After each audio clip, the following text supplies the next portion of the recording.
Hunt Wynorski's death shows how arrogance turns into helplessness when death comes collecting. While others live in fear after the Speedway disaster, Hunt spends the day at the Clear Rivers community pool, shirtless, smug, and convinced he's untouchable. He lounges near the water, laughing like the danger doesn't apply to him. But death is already watching. A kid sprays Hunt's phone with a water gun, shorting it out. Annoyed, Hunt snatches the toy and throws it. It lands perfectly on the pool's drain control. The system activates with a low hum, and the water begins to swirl. Minutes later, Hunt fumbles his coin and watches it drop into the deep end. Without a second thought, he dives in, unaware of what's coming. As he reaches for the coin, suction kicks in. His body slams against the drain, lower back locked to the grate. He thrashes violently, panic rising. Then, with a deep internal snap, his intestines begin to rip free, pulled straight out. Blood clouds the water. Seconds later, shredded organs burst from the pool's pump. Death doesn't care about luck. It only cares about balance. Andy Cuser's death shows that mocking fate doesn't delay it. It accelerates it. Nick's latest vision sends him, Lori, and George to Grand State Customs Garage, where they find Andy mid-shift, fixing a motorcycle and laughing off their warning. Even after nearly being crushed by a reversing tow truck, he jokes it must not be his time to die.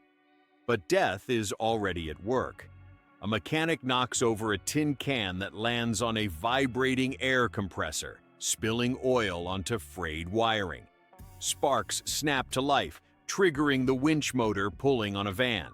Simultaneously, a falling wrench hits a CO2 tank's valve, starting a slow hiss. The winch cable tightens, then snaps, hitting a gas can and spilling fuel. The CO2 tank, pressurized and loose, launches like a missile.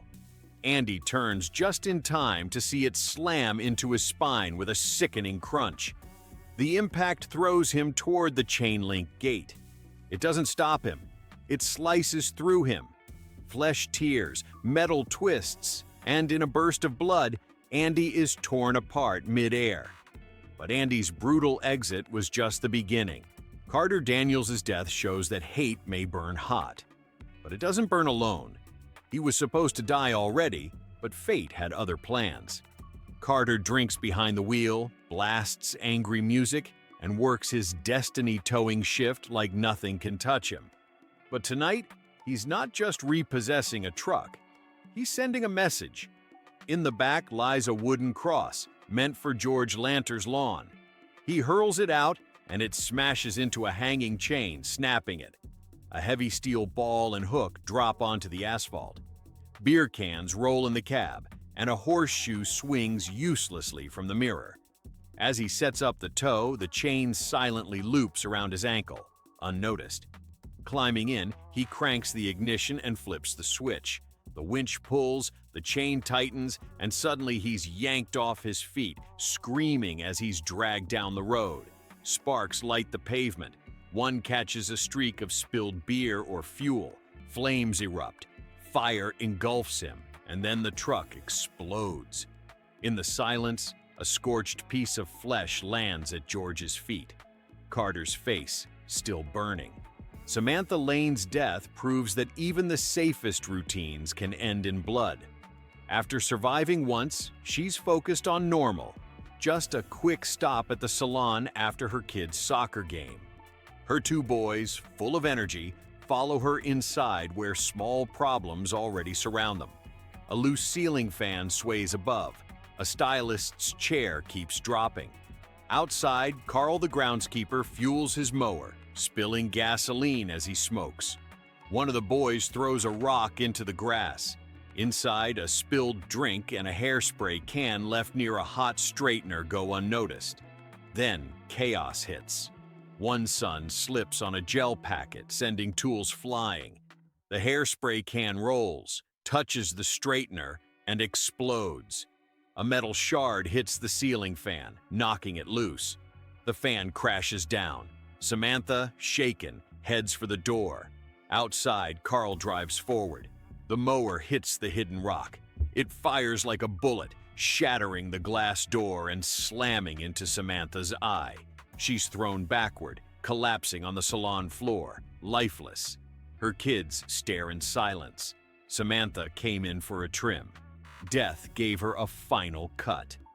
Jonathan Groves' death proves that even a hospital bed can't keep you safe when it's your turn. After surviving the Speedway collapse with serious injuries, Jonathan is recovering in a hospital room, unaware that death has simply put him on hold. Above him, in a hydrotherapy room, an elderly patient is being prepped for treatment.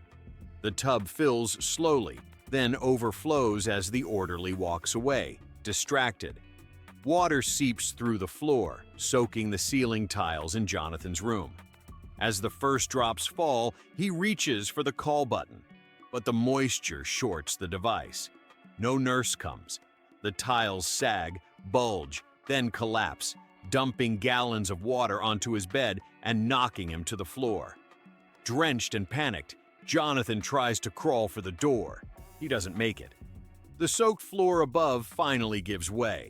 A full-size bathtub crashes through the ceiling, crushing him on impact just as Nick and George burst into the room, seconds too late to stop what was already in motion. Jonathan escaped the race, but not the fall. Jonathan's crushing end left nothing but silence. Candace Hooper's death proves that precision means nothing when death is watching. After surviving the North Bay Bridge collapse, Candace tries to return to normal, training hard, pushing her body, chasing control. The gym feels safe, familiar, but it's also where death quietly sets the trap. Overhead, a leaking air conditioner drips onto a power strip. A loose screw vibrates free from a ceiling fixture. Nearby, a water bottle tips, spilling a small puddle near the beam. None of it looks dangerous, until it all connects. As Candace begins her routine on the uneven bars, another gymnast steps on the fallen screw and stumbles. In the chaos, a chalk container gets kicked over. The powder clouds the air and is sucked into a fan that suddenly surges due to the short-circuited outlet. It blasts the chalk straight into Candace's face mid-swing. Blinded, she loses her grip. Her body twists and misses the mat completely, landing with a brutal snap. Her spine folds in half. The gym falls silent. Blood spreads. Peter and Sam stare, frozen. She trained for perfection. Death only needed a crack. Candace's brutal fall left bones shattered. Isaac Palmer's death proves that greed might get you through the front door, but it won't get you back out. After surviving the bridge collapse, Isaac quickly returns to his worst habits. He steals a dead coworker's spa voucher and heads to a Chinese wellness clinic, chasing comfort while others fear death's design. Flirting with the receptionist and acting untouchable, he lies down for acupuncture, unaware that his trap is already set.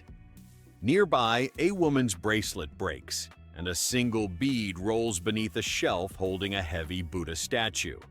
As the acupuncturist steps out, she knocks over a bottle of alcohol, its fumes drifting toward a burning incense stick.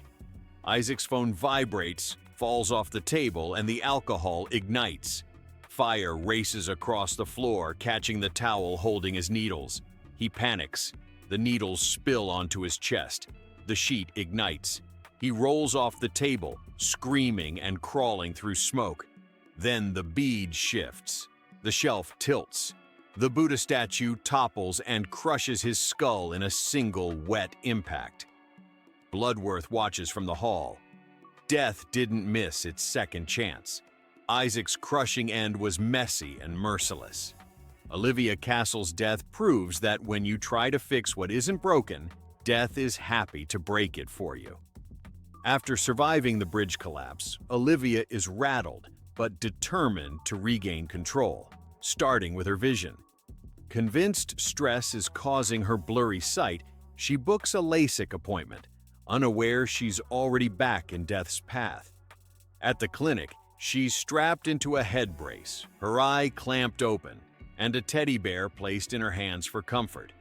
When the doctor steps out, a paper cup vibrates off a water cooler, spilling water into a power outlet. Sparks fly. The laser machine surges, a coolant error flashes, and the beam activates, burning directly into Olivia's eye. She screams, slams the emergency stop, but the surge re-engages and slices her palm. Panicking, she yanks free and stumbles off the table, only to trip on the teddy bear's glass eye. Crashing through the window, she plummets and lands face first on a car below. One of her eyes rolls onto the street, crushed under a passing car's tire. Olivia's fall was fast and merciless. Roy Carson's death proves that when tempers flare, death doesn't need to wait for the fire. After surviving the bridge collapse, Roy returns to work at the paper mill with a grudge, bitter and blaming his supervisor, Nathan Sears, for cutting his hours. When Nathan calls him up to the catwalk for a conversation, Roy's fuse is already lit. Below, a worker carelessly tosses a heavy toolbox onto a machine. Sparks flicker from a faulty crane wire above. As Nathan urges Roy to move, sensing danger, Roy sees only control and condescension. Their talk spirals into a heated argument. Roy grabs Nathan. Nathan shoves back, trying to protect them both. The push saves Roy from the crane's first swing, but it seals his fate. He stumbles, flips over the safety railing, and falls straight into the crane's path. The steel hook pierces his chin and exits through the top of his skull, suspending him mid-air. Blood drips onto the factory floor. Nathan stares in shock. Roy tried to fight his boss, but ended up arguing with fate. Roy's fury sent him falling, but Nathan Sears would learn that even after everything's burned, death can still find a spark. Nathan Sears' death proves that even when you think you've stolen more time, death always comes to collect. At a local bar, Nathan attends a memorial for Roy Carson, the co-worker who died on the shift Nathan was meant to take. Wrestling with guilt, he suddenly told Roy had an undiagnosed brain aneurysm, one that would have killed him soon anyway. Nathan smirks, thinking he's inherited Roy's borrowed time. But death doesn't trade, it takes. Above the bar, Flight 180 breaks apart mid-air. In a deafening instant, a massive landing gear wheel rockets down from the sky. It crashes through the roof and detonates the bar in a brutal explosion. Fire engulfs the room. Glass, wood, and bone blast in every direction. Nathan is obliterated, his body torn apart before he can react. A severed hand sails through the smoke, silent, charred, and final. Nathan thought he'd escaped fate.